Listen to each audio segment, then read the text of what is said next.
Hello, I'm Chris Burns, and welcome to The Network, where we connect into a matrix of newsmakers to get to the heart of an issue. And watch out, they've got to answer in 25 seconds or less, or else. Let's take a look at that issue right now. Some call her pragmatic, others Machiavellian. Angela Merkel has managed to outmaneuver the princes in her own party and steer Europe toward a more rigorous and centralized European fiscal policy. Does she do it with vision, shaping Europe's future by forcing the so-called PIIGS to reform despite violent protests? Or as reform lags among the EU countries in crisis, her critics say she repeatedly climbs down to allow bailouts that ended up costing Europe even more than if she weren't so stubborn in the first place. This as Europe's economy and the German engine behind it are slowing down, and as her push toward a federal Europe runs into tough resistance from countries jealously guarding their sovereignty. Are German taxpayers outraged by fiery anti-German protests in Greece and by tabloid headlines fanning the flames, ready to unseat her and her coalition that's been losing a string of state elections? Now, wired into this edition of The Network is from Athens, Aristides Baltas, co-founder of the Syriza party that opposes the austerity cuts imposed by the EU. Here at the European Parliament in Brussels, Elmar Brok, German MEP and a member of Madame Merkel's Christian Democrats. And also from the European Parliament, Jan Techau, director of the think tank Carnegie Europe. And here's a question to all three of you, starting with Aristides. So is Madame Merkel pragmatic, visionary, or Machiavellian? To answer the question by an adjective, I think one has to take into account the vantage point from which one speaks. And the vantage point in Greece is that of a guinea pig within experimental laboratory. To answer your question, best a combination of all three characterizations. Okay. Because the experiment aims at things which are not good for Greece. Okay, Aristides. Let's move on to Elmar. What is your opinion? Do you think she's pragmatic, visionary, or Machiavellian? I think she is all of that. She has a vision. She wants a united Europe. She has made the Treaty of Lisbon for more federal Europe possible. But also she is realistic. She said, if we want to achieve this vision, we must be pragmatic, we must keep the rules, we must be technocratic way right, otherwise it will not work. And she knows all the instruments of power to achieve these two goals. So, Jan, all of the above, or what do you think? Well, I mean, Machiavellian they all are. This is one of the preconditions for being where they are, up there.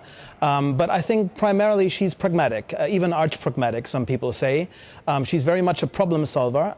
If she is really visionary, I agree with Mr. Brok that she is behind some of the major reform schemes, but to what end and what that's supposed to be achieved, she hasn't really let us know much, and she's very economical on the vision side. Okay, now, but in this last summit, some people say that she made her power, she consolidated her power as the power-Frau of Europe through this crisis, but some are saying that she might have started to lose control, especially in this last summit. What do you think? What do you think, Aristides? She is starting to lose control.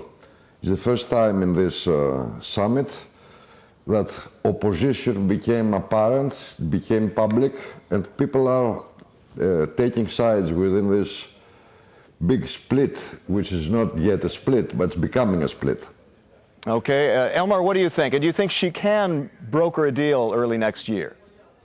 I think she tries to keep Great Britain on board, and therefore she tries to make compromises to reconcile all the 27 countries, which is very difficult because it's anonymity. Because she wants to keep Europe together, she's a visionary who is really fighting for an agreement, and I think therefore, despite she is not president of the European Council, she plays an important role. Yes. Jan, let me pitch it to you a little differently. Do you think Madame Merkel is trying to leverage playing good cop, bad cop with Mr. Cameron on this budget issue? Is she leveraging Mr. Cameron's position to reach a deal that the Germans can accept? Well, I mean, she's playing good cop and bad cop, and she's been doing this for a long time now. She has to walk a very fine line between what she can sell at home and what is achievable at the European level. So far, she's done that masterfully. But, you know, to say that she is ultimately in control is probably not, you know, the right thing to say, because nobody is ultimately in control all by him or herself. It's a group effort, and so far she's managed that very well. Okay, now she's been holding out for more Greek cuts in the past. And some say that cost a number of countries, including Greece, more money from higher borrowing costs. How much was that Madame Merkel's fault or others' fault? Let me shoot that over to Aristides. I think it's both. I mean, on the one hand, Mrs. Merkel and all this austerity policy, which in the long run cannot work. The crisis cannot be solved with this kind of austerity measures. And the experiment I was talking about regarding Greece is reaching a place, a stage where the political limits of that experiment are being shown. You just got a deal. Greece just got a deal on the financing over the long term. That's true. Isn't that a promising move? That's true. Well, it will be promising for a month at most, I think, because the situation in Greece right now is such that society cannot perhaps survive this winter. Okay, Elmar, let me pitch it to you then. Do you think that this is causing more hardship than it should? I think we have to see the question of fiscal solidity. That's sure, but I think more important are the structural changes. And she is forcing for structural changes that countries become competitive. And we see already the first positive results. The productivity is higher now. We see that Portugal and other countries going really forward. And also in Greece we see a lot of progress. And without structural changes, Greece has no future. And therefore it's wise to do so. Okay, Jan, let me ask you about the Franco-German engine. Has that been weakened, or is Madame Merkel weakened by the weakening of that engine? Because we've seen Mr. Hollande singing a very different tune from the Merkozy time. Yes, I mean, Angela Merkel and the Germans need the French for sure if they want to move Europe. The axis is still important, no matter what other people say. The problem is that Hollande ran on a fairy tale agenda in France that is impossible to keep. He's facing now the domestic opposition to this, and the grim facts of the economy. That makes him weaker and ultimately also weakens the Franco-German axis.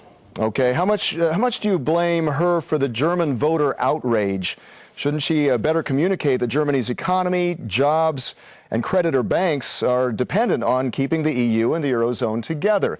Elmar, what do you think? I think that there were regional electoral problems that has not so much to do with Europe, but with other questions. That's all relevant with midterm elections. But now she is running in front. She has again 40%. And therefore, I think she will manage it because people trust her even in this Euro question. Aristides, do you think Madame Merkel is doing a bad job of telling her own voters that they have more of a stake than they think they do in this situation? Greek debt cannot be solved within the structure as it is.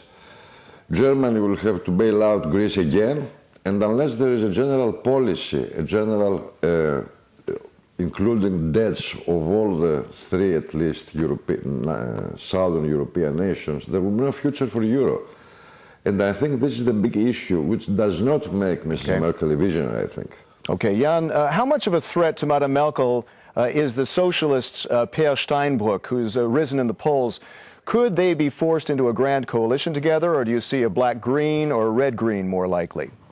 Well, I mean, I'm not sure that he can be a real substantial threat to her chancellorship, which is what he ultimately aspires to become, Chancellor of Germany. Yes. The numbers are not there, and, you know, bar any kind of very unforeseeable event in Germany, I think that's not going to change fundamentally. The coalition question is more tricky. The grand coalition, from today's perspective, looks like the most likely outcome. Last question to you, Elmar, and I know we should do a whole show on this, but how do you see this election coming up next year? Do you think there will be a grand coalition? How much of a threat do you see from Per Steinbrück to your coalition? I think, first of all, Mrs. Merkel will run in order to save the present coalition. If the figures are not there, she has a lot of other opportunities. But at the moment, she's in the opinion polls that she can make the choice.